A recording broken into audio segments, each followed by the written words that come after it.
palabra y yo agradezco a Dios porque podemos estar aquí reunidos como hermanos. Dios ha puesto en nuestro corazón el recibir la palabra con una necesidad que tenemos de llenar nuestra vida con su palabra. Y gracias a Dios porque estamos dispuestos y podemos hacerlo en esta mañana.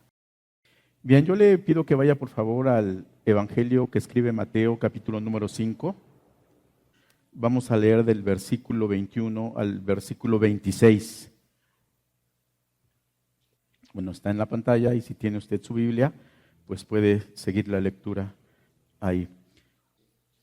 Oísteis que fue dicho a los antiguos, no matarás, y cualquiera que matare será culpable de juicio.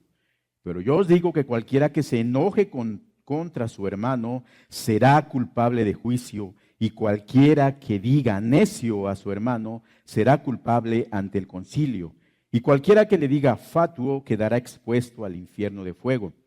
Por tanto, si traes tu ofrenda al altar y allí te acuerdas de que tu hermano tiene algo contra ti, deja allí tu ofrenda delante del altar y anda y reconcíliate primero con tu hermano y entonces ven y presenta tu ofrenda. Ponte de acuerdo con tu adversario pronto, entre tanto que estás con él en el camino, no sea que el adversario te entregue al juez y el juez al alguacil y seas echado en la cárcel. De cierto te digo que no saldrás de allí hasta que pagues el último cuadrante. Dice versículo 23. Si traes tu ofrenda al altar y allí te acuerdas de que tu hermano tiene algo contra ti, deja allí tu ofrenda delante del altar y anda, reconcíliate primero con tu hermano y entonces ven y presenta tu ofrenda. Reconcíliate primero con tu hermano y entonces trae tu ofrenda. Dice el 25, ponte de acuerdo con tu adversario pronto, entre tanto que estás con él en el camino. No sea que el adversario te entregue al juez y el juez al alguacil y seas echado en la cárcel. Yo quiero hablarle en esta mañana acerca del conflicto, el conflicto entre dos personas.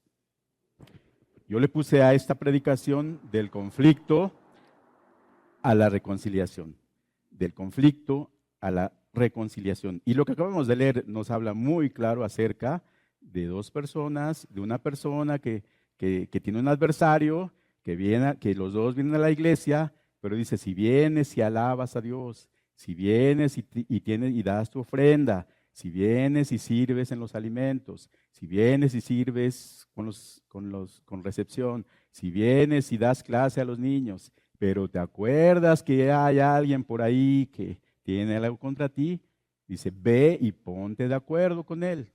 ¿Sí, verdad? ¿De eso entendimos? Y es muy clara la palabra. Entonces yo quiero hablarle acerca del conflicto, pero ese conflicto nos tiene que llevar a una reconciliación. Y me llama mucho la atención porque dice que en tanto estás con él en el camino, entonces ve y ponte de acuerdo con él. No podemos estar así de esa forma en este lugar sirviendo a Dios o venir y alabar a Dios y venir y hacer muchas cosas y tener aquí, ¿cómo dice aquí? Adversarios, enemigos, personas que no nos caen bien. Estoy hablando de aquí, pero esta palabra nos habla en el ámbito familiar, en el ámbito del trabajo, en el ámbito de la iglesia. Pero aquí lo está enfocando en el ámbito de la iglesia. Entonces yo quiero en esta mañana, en esta tarde, hablarle acerca del conflicto. ¿Usted sabe lo que es un conflicto? A lo mejor somos expertos en eso, ¿verdad? Saber lo que es un conflicto.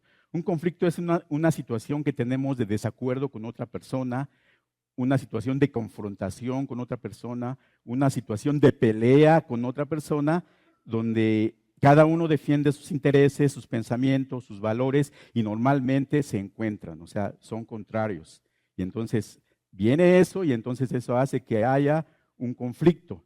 Las causas son falta de comunicación, diferencia de intereses, diferencia de pensamientos, diferencia de actuar. Y cuando no nos ponemos de acuerdo, entonces vienen situaciones que traen un conflicto,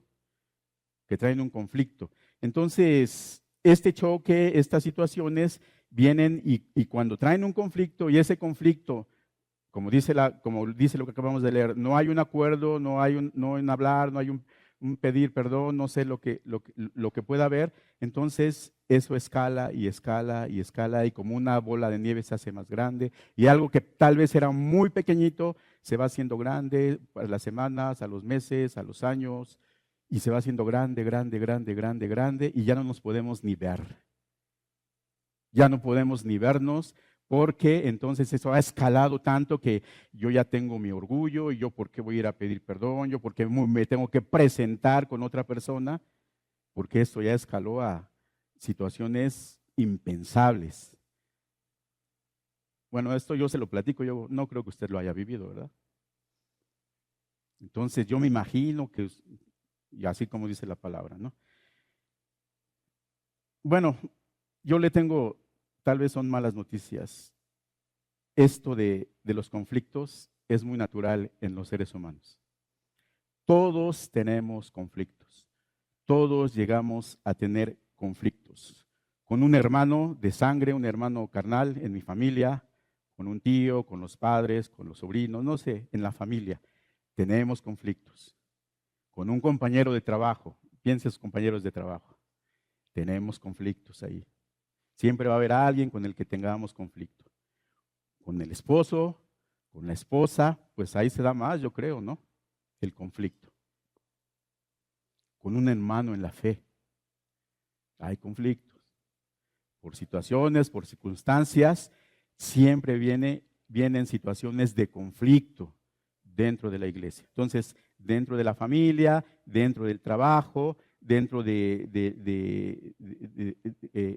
el vínculo de marido y esposa, dentro de la fe, entonces va a haber conflicto. El conflicto no es extraño, no es algo que sea algo así muy extraordinario dentro de la vida humana, sino es algo normal, es algo natural, es algo que se tiene que vivir, pero también que se tiene que enfrentar. Es algo común, desgraciadamente, en la vida humana. Si yo le pido ahorita en este momento que usted piense, a ver, concéntrese, no escriba, concéntrese, cierre sus ojos y piense en este momento si tiene algún tipo de conflicto con alguna persona, ¿sí? Piénselo.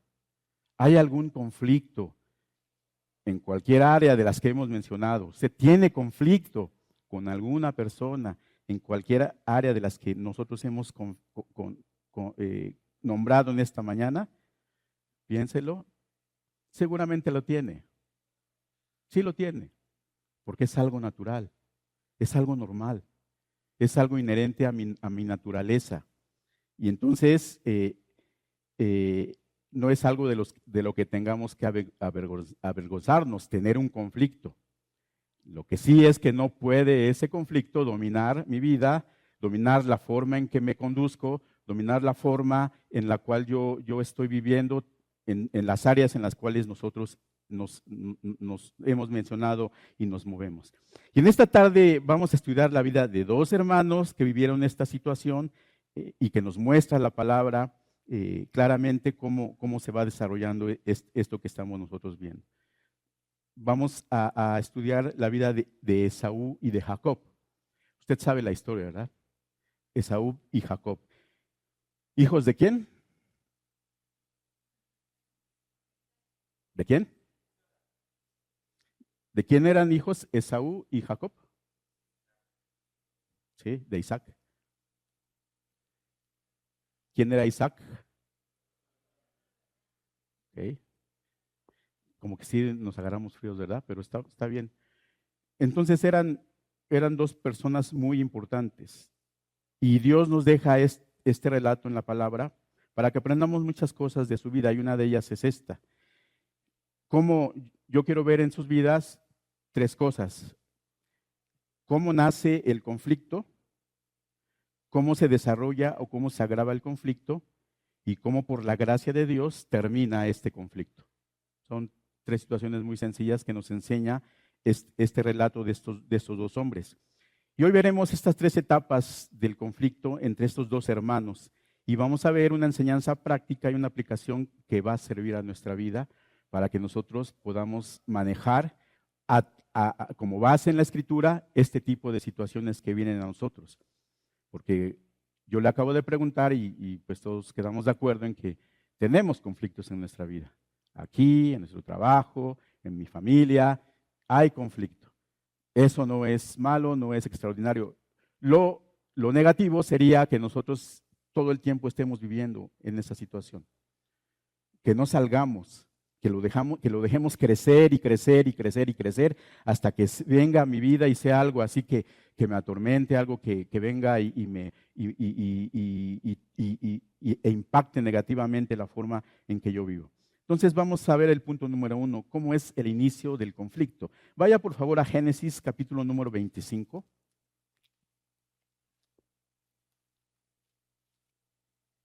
Y vaya al versículo número 19. ¿Cuál es el punto número 1? ¿Cómo se inicia el conflicto? ¿Sí? Dice versículo número 19 del capítulo 25 de Génesis. Estos son los descendientes de Isaac, hijo de Abraham, que aquí viene la genealogía que yo le preguntaba. Isaac, hijo de Abraham, y Abraham engendró a Isaac, y era Isaac de 40 años cuando tomó por mujer a Rebeca. Entonces Isaac tenía una mujer que se llamaba ¿cómo? Rebeca. Rebeca era hija de Betuel, arameo, hermana de Labán, arameo. Y oró Isaac a Jehová por su mujer, que era estéril, y lo aceptó Jehová y concibió Rebeca su mujer. Y los hijos, fíjese desde ahí, desde el vientre de su madre, y los hijos luchaban dentro de ella. Ya desde ahí, no sé si eran muy conscientes, pero ya desde ahí estaban luchando, dice, dentro de ella, y dijo, si es así, ¿para qué vivo yo? Y fue a consultar a Jehová, y le respondió Jehová, 2 naciones hay en tu seno, y 2 pueblos serán divididos desde tus entrañas. El un pueblo será más fuerte que el otro pueblo, y el mayor servirá al menor. ¿De qué pueblo se está hablando ahí? ¿Quiénes son los descendientes de Esaú? Edom, los edomitas. ¿Quiénes son los descendientes de Jacob? Israel. Entonces ahí nos vamos dando cuenta, ¿verdad? Cómo inclusive usted, por lo que ya sabe, se va dando cuenta de la rivalidad que tienen. Inclusive aquí dice, desde aquí ya está profetizando, son 2 naciones. Esta mujer iba a dar a luz a 2 hombres y ellos iban a ser como que estos 2 pueblos iban a descender de estos 2 hombres, de Esaú y de Jacob. De Esaú, el pueblo edomita, y de Jacob, el pueblo de Israel. Entonces, solamente para que vayamos entendiendo esto. Dice, el mayor servirá al menor. Cuando se cumplieron sus días para dar a luz, he aquí gemelos en su vientre. Y salió el primero rubio y era todo velludo como una pelliza. Y llamaron su nombre Esaú. Yo creo que era el guapo, ¿no? Esaú. Dice que era rubio y barbón, así como les gustan a las mujeres, ¿no? Barbones y bigotones y rubios de ojo claro. También los morenos, pero yo creo que los rubios así, ¿no? Guapos. Era guapo Esaú. Entonces dice, después salió su hermano, trabada su mano al calcañar de Esaú, y fue llamado su nombre Jacob. Dice que lo tenía, ya iba a salir el primero y lo tenía agarrado. No lo dejaba salir. Dice, y era Isaac de edad de 60 años cuando ella los dio a luz. Versículo 27, y crecieron los niños, y Esaú fue diestro en la casa, hombre de campo, pero Jacob era varón quieto que habitaba en las tiendas. Muy diferentes los dos. Llamó Isaac a Esaú porque comía de su casa, mas Rebeca amaba a Jacob. Este es algo muy importante del versículo 28. Dice, llamó Isaac a Esaú porque comía de su casa, mas Rebeca amaba a Jacob. Y guisó Jacob un potaje, y volviendo Esaú del campo cansado, dijo a Jacob, te ruego que me des de comer de ese guiso rojo, pues estoy muy cansado. Por tanto fue llamado su nombre Edom, que es lo que acabamos de ver. Y Jacob respondió, véndeme en este día tu primogenitura. Entonces dijo Esaú, he aquí yo me voy a morir. ¿Para qué pues me servirá la primogenitura? Y dijo Jacob, júramelo en este día. y él juró y vendió a Jacob la primogenitura. Entonces Jacob dio a Esaú pan y del guisado de lentejas, y él comió y bebió y se levantó y se fue. Así menospreció Esaú la primogenitura. Entonces, aquí podemos ver cómo es el inicio. Acabamos de ver cómo dice que desde que estaban en el vientre de su madre había ahí una disputa. Cuando iban a nacer uno, yo lo tenía tomado del calcañar, dice, lo tenía tomado, como que estaban ahí peleando a ver quién nacía primero. Y había dos naciones en el seno de ella, y había diferencia entre los dos. Pero la parte que me llama mucho la atención, el versículo 28 dice que Isaac amaba a Esaú y Rebeca amaba a Jacob.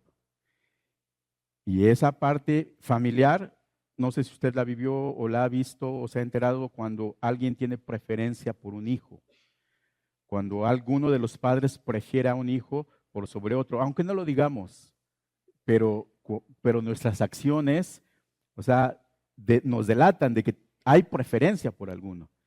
Por mucho que diga, no, pues para mí los dos son iguales, pero a él le compro la mejor ropa. Y es, vete al tianguis a comprar tu ropa. O a este le cargo el trabajo y, no, tú descansa. Como aquí decía, ¿no? Que uno era diestra para la casa y sí, él iba a cazar la comida y traía y preparaba la comida. ¿Y el otro cómo era? Quieto, como que estaba ahí quietecito, acostadito, esperando a que le sirvieran, y había diferencia entre los dos. Entonces, la mamá consentía a uno y al otro no. El papá tenía un preferido y esto, aunque parezca muy sencillo, pero nos muestra el inicio de un conflicto que ya venía gestándose entre ellos, pero que se va desarrollando por las actitudes, en este caso, ¿de quién? De los padres. De los padres. De los padres. Va gestándose este conflicto que estamos viendo algo sencillo, pero que va escalando. El conflicto va escalando, se va haciendo más grande. Después dice, la siguiente parte importante es cuando uno decide venderle la primogenitura a otro, porque tenía hambre. Entonces, no sé, quiso aprovecharse de alguna forma y entonces les dice, pues dame de comer y yo te voy a dar la primogenitura. Y entonces él decide, pues sí, dice, ¿para qué quiero la primogenitura? Después que voy a morir y eso no me va a servir. Entonces, esta decisión viene a escalar después a otras situaciones. Pero este es el inicio. Este es el inicio. Como de algo tan sencillo que estamos viendo, después, ¿cómo esto va a traer un conflicto grande entre dos hermanos? Esto tan simple. Pues ¿sabe qué? Así sucede. Así sucede. Detalles, cositas que vienen a molestarnos, que vienen y que tomamos decisiones sobre esas situaciones que no nos gustan. Y podemos verlo nosotros, tal vez alguna situación, y decir, ¿esto te hace enojar? ¿Por esto tienes esta disputa? Pero ¿sabe qué? Ese no es el punto. El punto es que esto se va desarrollando.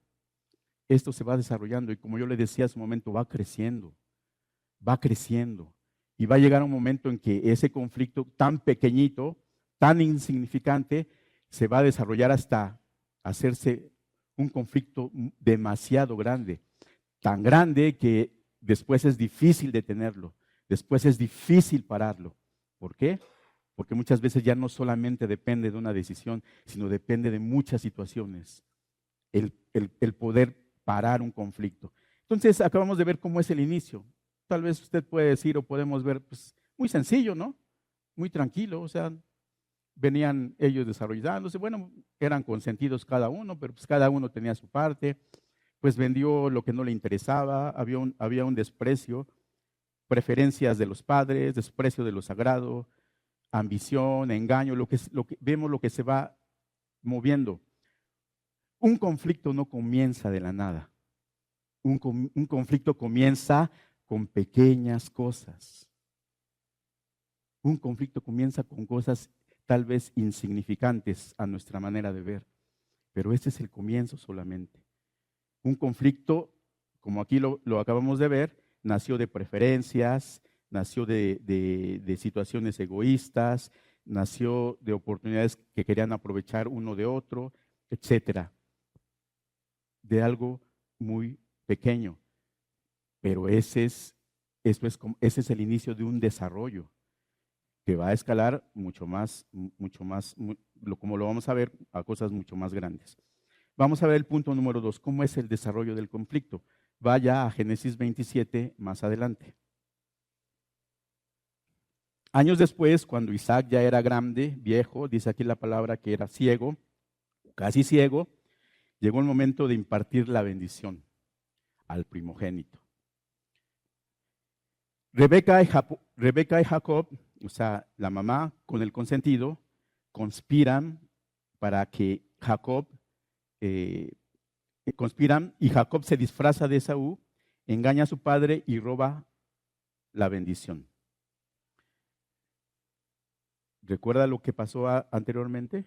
Que él da la primogenitura originalmente, pero no sé si se le olvidó al pasar los años y él seguía creyendo que la tenía o que eso había sido algo que no tomó en cuenta, pero aquí entonces él, cuando la mamá oye, que ve que el papá está viejo y que manda al hijo a cazar y que le traiga alimento, entonces ella aprovecha y le dice, oye, ¿sabes qué? Aprovecha este momento, no sé cuánto va a vivir Isaac, y entonces toma la primogenitura que ya te dieron, disfrázate, dice, pero él es velludo, no importa, le pone ropa de pieles para que parezca velludo, y entonces lo engaña a su padre y toma la primogenitura. Toma la primogenitura.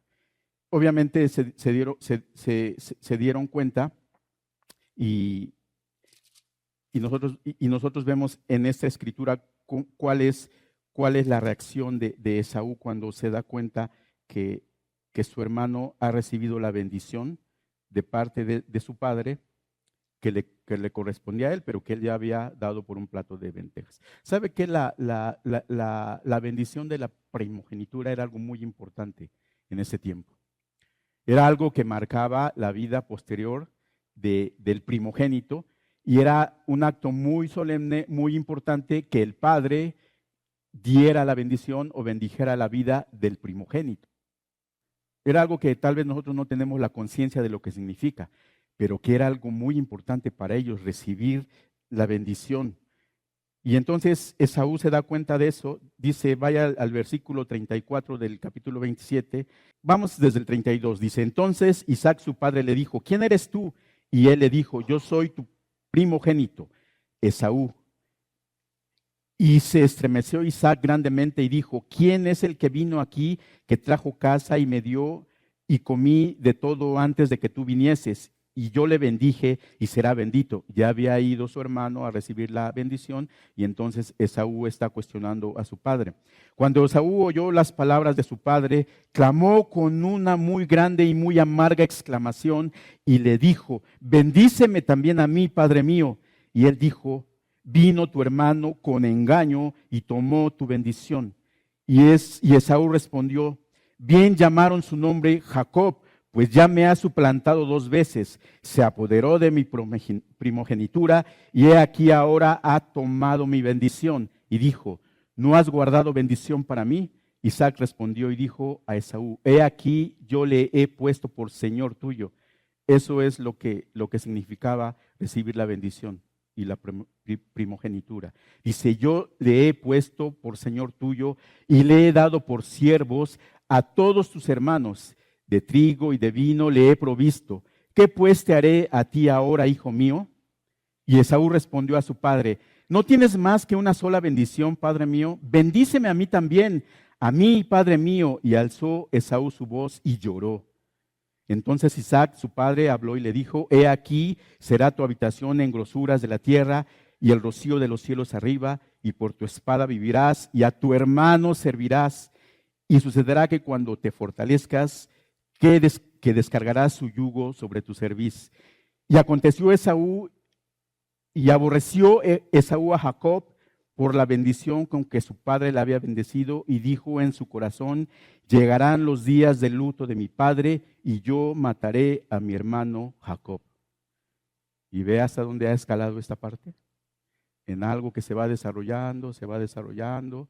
El otro sigue haciendo sus maldades, se disfraza de su hermano, engaña a su padre. Primero recibió la primogenitura, luego recibe la bendición, que era muy importante. Acabamos de leer todo lo que recibía el primogénito cuando era bendecido. Y decía, tú serás su siervo, tú le servirás, recibías casi su herencia en vivo. Él será tu Señor, tú serás su siervo. Y él estaba consciente y dice aquí que le dolió. No tienes otra bendición para mí. Le dolió haberla perdido. Le dolió haber perdido esa bendición. Y el versículo 41 dice, llegarán los días de luto de mi padre y yo mataré a mi hermano Jacob. ¿Hasta dónde llega? Algo que tiene un comienzo aparentemente insignificante, pero que se va desarrollando y se va desarrollando.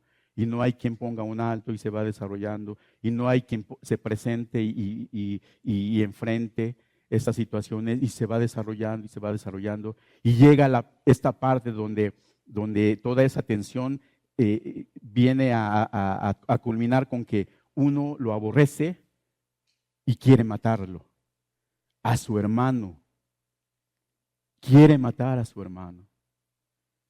Es un conflicto que se ha ido desarrollando. Es un conflicto que va caminando. Como yo le decía hace un momento, que va creciendo como una bolita, como una bolita, como una. Y entonces ya ven la bolota y ¿qué hacemos? Ya me quiere matar, ¿qué hago?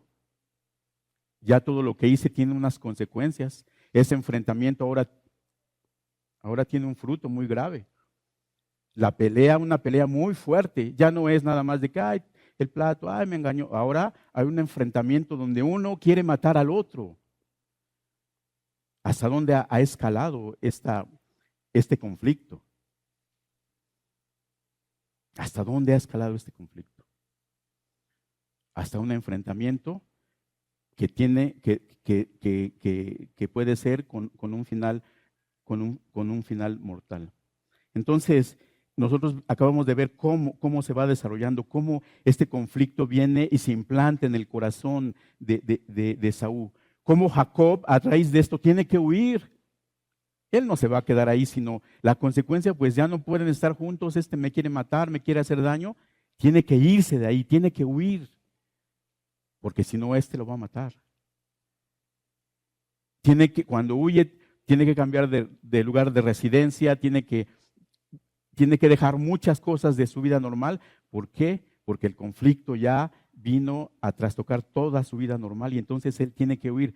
Y usted, no solo se lo voy a mencionar, pero usted sabe lo que le pasa a este hombre, a Jacob, cuando huye, cuando se va, a dónde va a parar y todo lo que sufre. Porque en su vida, en irse ahí, él sufre mucho.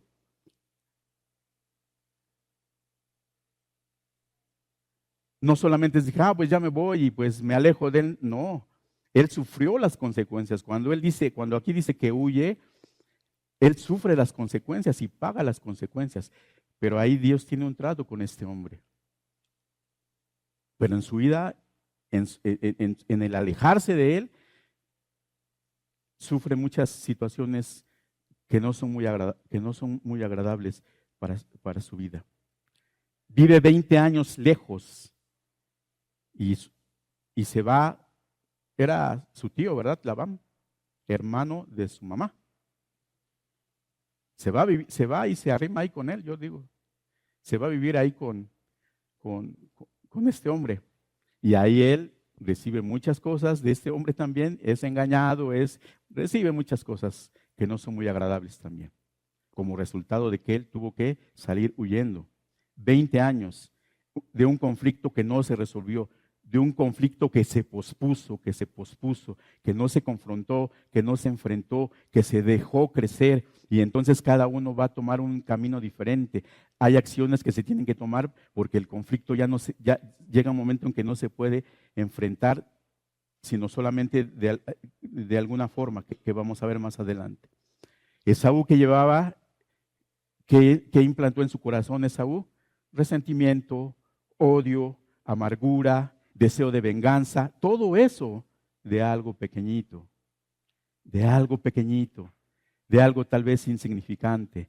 Y vemos cómo va escalando cuando este hombre Esaú termina, yo lo quiero matar. ¿Qué había en su corazón? Había odio, había frustración, había deseo de venganza, había deseo de matar a su hermano.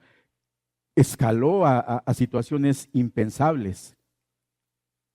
¿Qué hizo el otro? Pues yo me voy, pero también vivió sus consecuencias. Entonces, el que engañó, pues tuvo que seguir engañando. Esta situación, cuando no se enfrenta, entonces se va convirtiendo en odio y en todo lo que vimos que había en la vida de este hombre. Cuando no hay una sanidad, cuando no se enfrenta a esta parte para recibir la sanidad, entonces el corazón se va endureciendo y la confrontación se va haciendo más fuerte y más fuerte y más fuerte.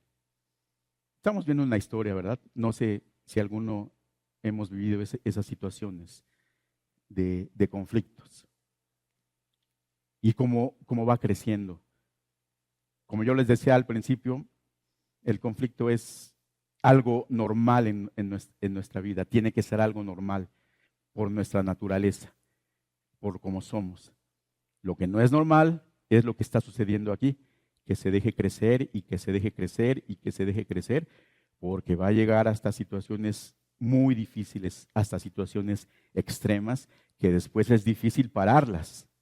Es muy difícil pararlas. Y para pararlas necesitamos no solamente, porque ya hay situaciones externas que vienen a afectar también. Para que eso se detenga así, necesitamos muchas situaciones que vienen de parte de Dios. Entonces, vamos a ver el punto número 3, que es el final del conflicto. Hemos visto el inicio, cómo se desarrolla, cómo se va desarrollando y cómo es el final. Vaya a Génesis 32. Más adelantito, Génesis. Yo le digo que en Génesis capítulo 32 y capítulo 33 se encuentra, no lo vamos a leer todo, yo se lo voy a contar, pero si usted lo quiere leer en su casa, usted puede ver cómo va el desarrollo. Solo le voy a mencionar los puntos más importantes. Después de muchos años de que Jacob anduvo ahí, lejos de su familia, Dios manda a Jacob para que regrese a la tierra de su padre. Después de haber estado vagando, viviendo ahí con Labán y haciendo su vida por 20 años, entonces Dios le manda a Jacob para que regrese a la tierra de su padre. Dios le manda a que él regrese a la tierra de su padre.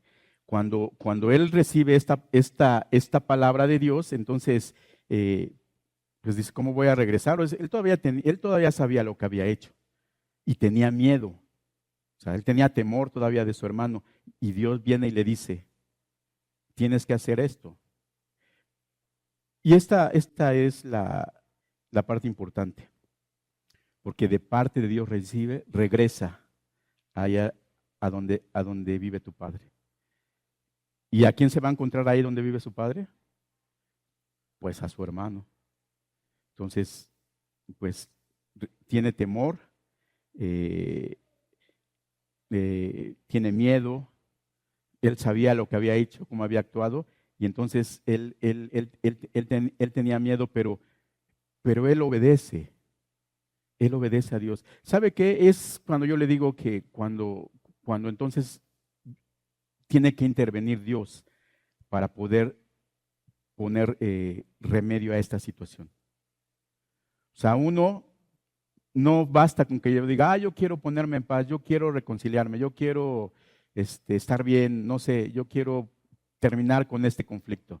Ya no basta, sino tiene que venir Dios, intervenir, pero sobre todo tiene que haber obediencia, tiene que haber obediencia de parte de nosotros para que Dios haga su obra. Dice capítulo 32, versículo número 9, y dijo Jacob, Dios de mi padre Abraham y Dios de mi padre Isaac, Jehová que me dijiste, vuélvete a tu tierra y a tu parentela. ¿Y qué dice? y yo te haré bien. Dios le está ordenando ahí a él que se vuelva a su tierra, que se vuelva a su parentela y él le hará bien. Eso es lo que Dios le está diciendo a este hombre en ese momento. Y entonces, bueno, él obedece. En el camino de regreso, él tiene un encuentro con Dios. Yo le voy a resumir esa parte solamente, así. Este hombre, Jacob, tiene un encuentro con Dios. ¿Qué sucede cuando hay un encuentro con Dios? Y vea cómo va esta parte de la restauración. Dios le habla y le dice, regrésate, pero el regresar significa que tiene que enfrentar la situación que ya dejó ahí pendiente. O sea, quieres restaurar, regrésate y enfrenta la situación. Enfrenta a tu padre, a tu madre, enfrenta a tu hermano. Dios le dice, regrésate, pero tiene que ser obediente y pagar un precio. El enfrentarse a su hermano, pues él llevaba miedo, ¿no? Dijo que lo iba a matar. Entonces, él en el camino de regreso, él tiene un encuentro con Dios. ¿Qué sucede cuando hay un encuentro con Dios? ¿Qué sucede cuando hay un encuentro con Dios? A ver, dígame. ¿Qué sucede? ¿O qué tendría que suceder? Hay una transformación. Inclusive la palabra así lo menciona, ¿no? Porque de Jacob dice ahora ya no serás Jacob, ahora serás ¿qué? Israel. Ahora te llamarás Israel. Hasta el nombre le cambió Dios. Ya no serás Jacob, ahora serás Israel. Entonces este hombre tiene un encuentro con Dios ahí, le llaman en el lugar llamado Peniel. En el camino de regreso se encuentra con Dios. Y pasan diversas situaciones y tiene él ahí un encuentro con Dios. Dice, vamos a leer del versículo 24 al versículo 30. Dice, así se quedó Jacob solo y luchó con él un varón hasta que rayaba el alba. Y cuando el varón vio que no podía con él, tocó en el sitio del encaje de su muslo y se descoyuntó el muslo de Jacob mientras él luchaba. Y dijo, déjame porque raya el alba. Y Jacob le respondió, no te dejaré si no me bendices. Y el varón le dijo, ¿cuál es tu nombre? Y él respondió, Jacob. Y el varón le dijo, no se dirá más tu nombre Jacob, sino Israel, porque has luchado con Dios y con los hombres y has vencido. Entonces Jacob le preguntó y dijo, declárame ahora tu nombre. Y el varón respondió, ¿por qué me preguntas por mi nombre? Y lo bendijo allí. Y llamó Jacob el nombre de aquel lugar Peniel, porque dijo, vi a Dios cara a cara y fue librada mi alma. Vi a Dios cara a cara y ¿qué? Y fue librada mi alma. Y cuando había pasado Peniel, le salió el sol y cojeaba de su cadera. Por esto no comen los hijos de Israel hasta hoy en día del tendón que se contrajo, el cual está en el encaje del muslo, porque tocó a Jacob ese sitio de su muslo en el tendón que se contrajo. Bueno, y usted va viendo cómo es el proceso, ¿verdad? Y cómo es este proceso de la restauración. Esto no viene con una oración. Ahora ya nos llevamos bien, vamos a orar y ya terminó todo. La raíz sigue ahí. Tenemos que escuchar la voz de Dios. ¿Qué nos está diciendo? Y cada situación es particular. No podemos generalizar en algo, pero cada situación es particular. Es particular. Lo que sí es general es escuchar la voz y obedecer. Tener un encuentro con Dios y escuchar su voz como este hombre. Recibió una transformación muy grande este hombre ahí en ese lugar. Entonces, antes de llegar con su hermano, pasó esta situación. Y entonces podemos ver cómo Dios estaba atento a esta situación. Y al amanecer, o sea, después de salir de esto, él va y se encuentra con Esaú, con su hermano. Este todavía iba así como que con recelo, o sea, no iba así muy confiado. No iba muy confiado porque sabe lo que había dicho su hermano, y lo que había dicho, lo que quería hacerle su hermano.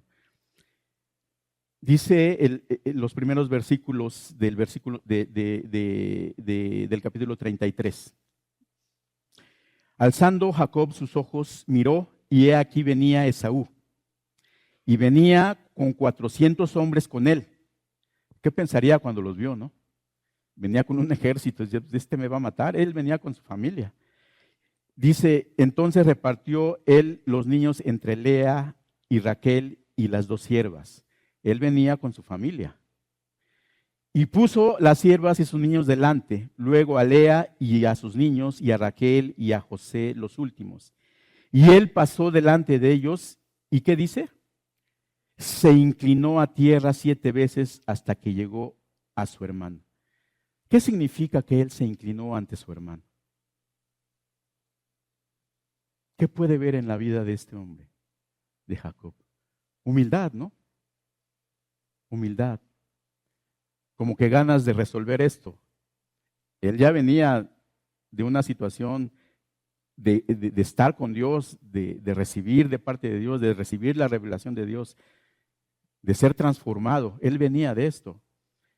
Y va y se confronta la situación, pues dice, yo voy, me presento de él, y se inclina con humildad. Ya venía en otro canal, por decirlo de alguna forma. Venía con otra actitud muy diferente. Ya no venía a confrontar, ya no venía a pelear, ya venía con algo de parte de Dios en su vida. Y dice, se inclina 7 veces. Se inclina 7 veces. Se inclinó a tierra 7 veces hasta que llegó su hermano. Versículo número 4. Pero Esaú corrió a su encuentro y le abrazó y se echó sobre su cuello y le besó y lloraron. Algo contrario a lo que él esperaba. Él viene, confronta, ve que viene Esaú con un ejército de 400 hombres.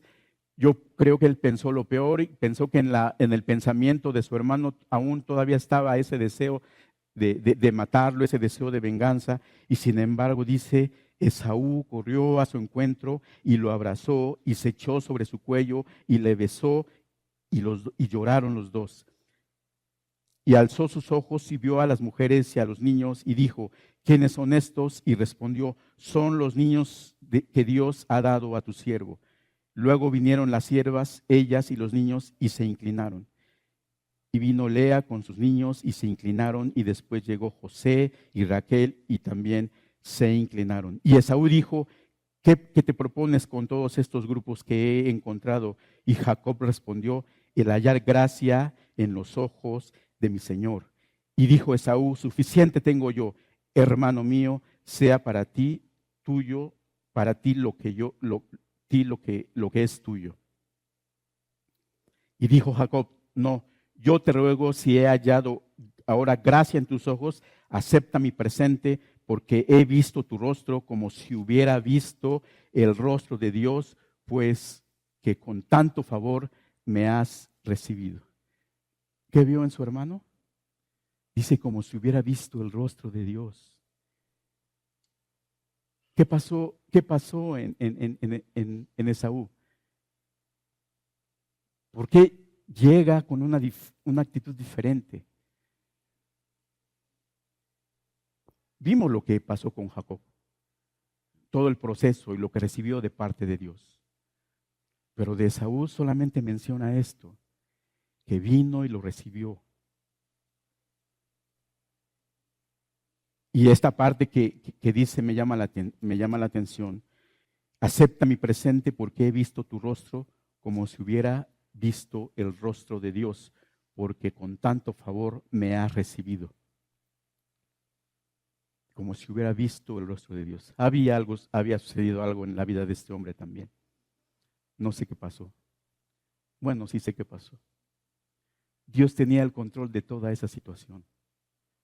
Dios ya tenía el control de la vida de Saúl, por lo que había pasado Jacob. Y así es. Dios tiene que intervenir. Nosotros no podemos resolver muchas situaciones, Muchas situaciones son imposibles. Muchas situaciones a nuestra mente no se pueden resolver, no se pueden solucionar hablando de los conflictos. Cosas que parecen imposibles, pero para Dios no es imposible. Y vimos cuál es el proceso que tuvo que pasar Jacob para llegar a ese punto. Y Dios aún actuó en la vida de este hombre, de Saúl, tanto que su actuar fue totalmente diferente a como lo había dejado de ver. Lo había dejado de ver muchos años y era un hombre iracundo, amargado, que quería vengarse, que quería matarlo. Y después lo ve y es totalmente diferente, como si vieran el rostro de Dios en su cara, dice Jacob. Dios actuó. Hubo una reconciliación entre estos hermanos. La reconciliación y entonces pues, cada uno siguió con su camino. Después cada uno siguió con su camino. Hubo una reconciliación. Yo le decía hace un momento, ¿es difícil esto? ¿Qué es lo que tenemos que hacer? La palabra nos da la respuesta. La palabra nos da la respuesta. ¿Y sabe qué esa palabra de reconciliación de la que habla la palabra? Es algo muy importante. Porque para que nosotros podamos reconciliarnos con una persona, debemos estar conscientes y haber recibido la reconciliación de parte de Dios. Una reconciliación a través de Jesucristo, de nosotros con Dios.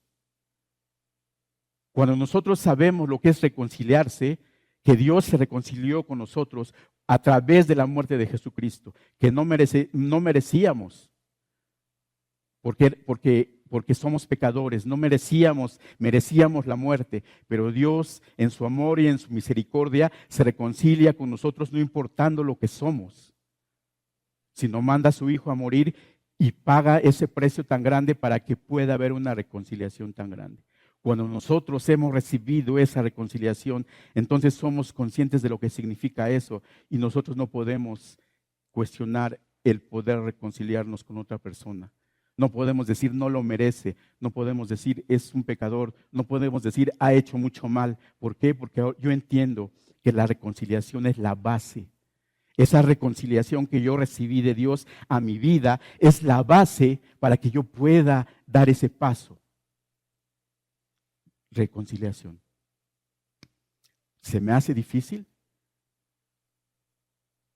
No he entendido el sacrificio de Jesucristo en mi vida. No lo he entendido. ¿Por qué? Porque Él se reconcilió conmigo, no importando lo que yo era, no importando lo que había hecho.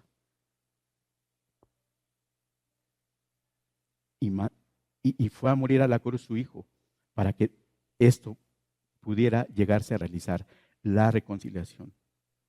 Se me hace imposible poder hacerlo. Entonces no he entendido esa parte, la bendición de la reconciliación. ¿Por qué? Porque ya la recibimos. Ya la recibimos. Y Dios dio a su Hijo. Quisiera que me ayudaran con 4 citas para terminar. 4 personas. Romanos 5, 8 al 10. ¿Alguien que me ayude? Carlitos. Estas citas son la base de la reconciliación. Estas citas que vamos a leer, para que nosotros, si no somos conscientes, no lo entendamos, la palabra nos va a hablar acerca de esta parte de la reconciliación. Romanos 5, 8 al 10. Mas Dios muestra su amor para con nosotros y que siendo pecadores, Cristo murió por nosotros. Pues mucho más, estando ya justificados en su sangre, por él seremos salvos de la ira. Porque si siendo enemigos fuimos reconciliados con Dios por la muerte de su Hijo, mucho más estando reconciliados seremos salvos por su vida. Siendo enemigos, fuimos reconciliados. Siendo enemigos, fuimos reconciliados con Dios por la muerte de su Hijo. ¿Sí? Siendo enemigos, fuimos reconciliados por la muerte de su Hijo. Colosenses 1, 21 y 22.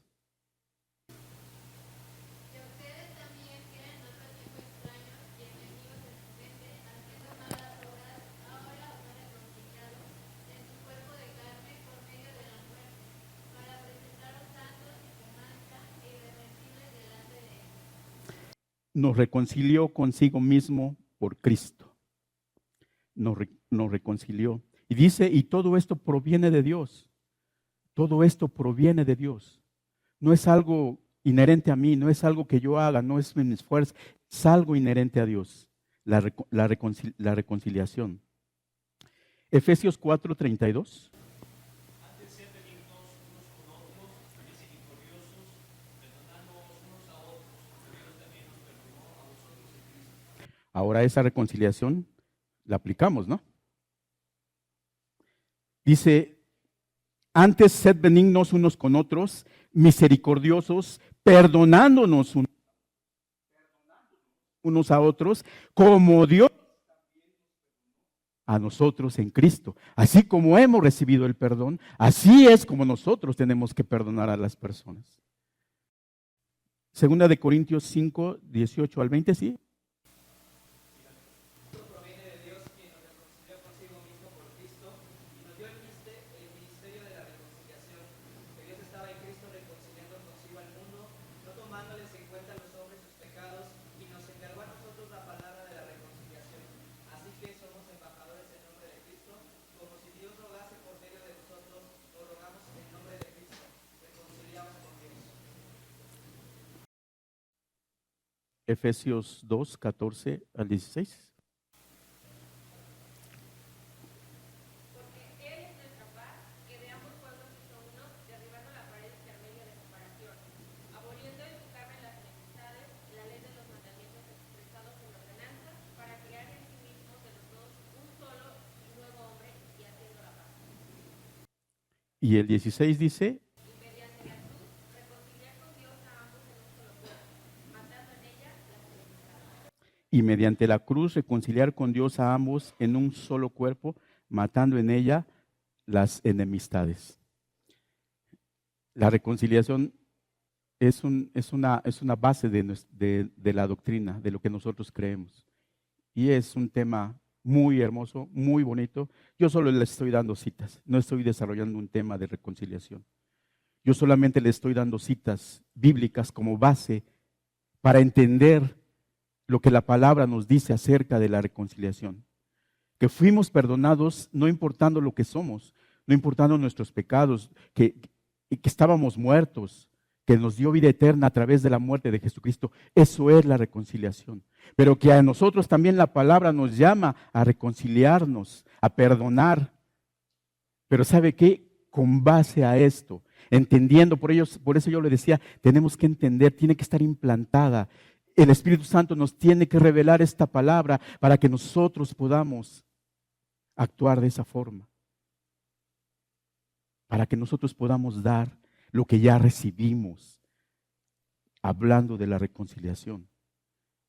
Entonces, si a mí me cuesta trabajo, si a mí me da no sé qué acercarme a una persona con la cual tengo conflicto, entonces no he entendido esta palabra.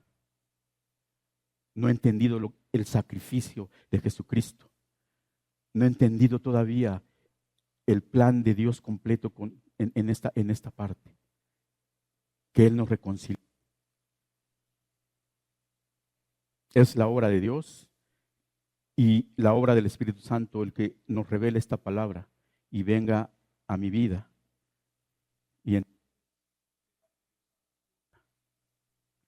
Incline su rostro, por favor. Yo te agradezco, mi Dios, porque en esta tarde tú nos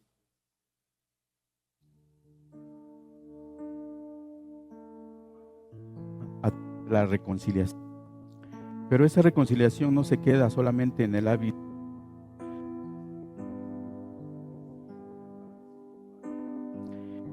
Te agradezco porque yo sé que tu Espíritu Santo nos va a revelar estas escrituras, esta palabra, y nos va a hacer conscientes realmente de tu amor, de tu misericordia, de lo que tú has, de lo que tú nos amas, y que no importándote cómo sea, nos perdón de pecados.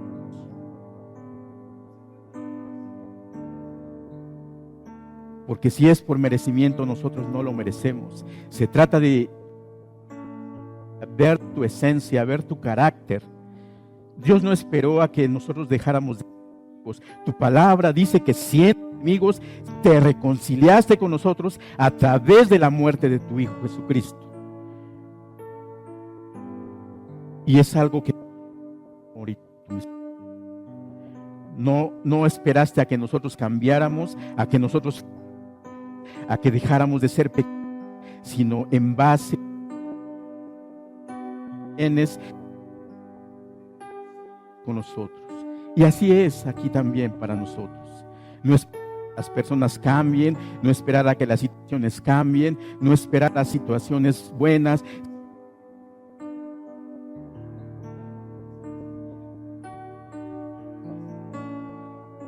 Tenemos que ofrecer a las personas. Es una gracia libertadora. La gracia de Jesucristo. Y tú nos recuerdas cómo fuimos perdonados siendo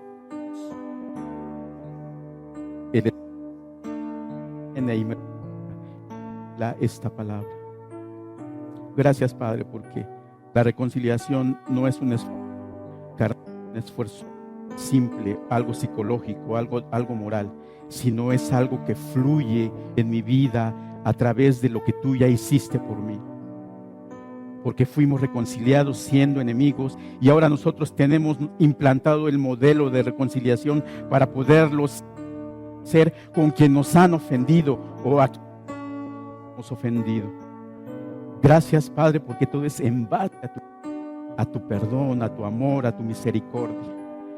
Gracias, mi Dios, por tu palabra, porque tú nos muestras realmente cuál es tu esencia y nos muestras cómo es que nosotros tenemos que actuar y cómo quieres que vivamos nosotros. Yo te bendigo en esta tarde y te agradezco por tu palabra. Espíritu Santo, yo que tú haces tú y nos revelas tu palabra. No son mis, es tu palabra revelada por tu Espíritu Santo. Yo te bendigo en esta tarde y te doy las gracias en el nombre de Jesús. Amén.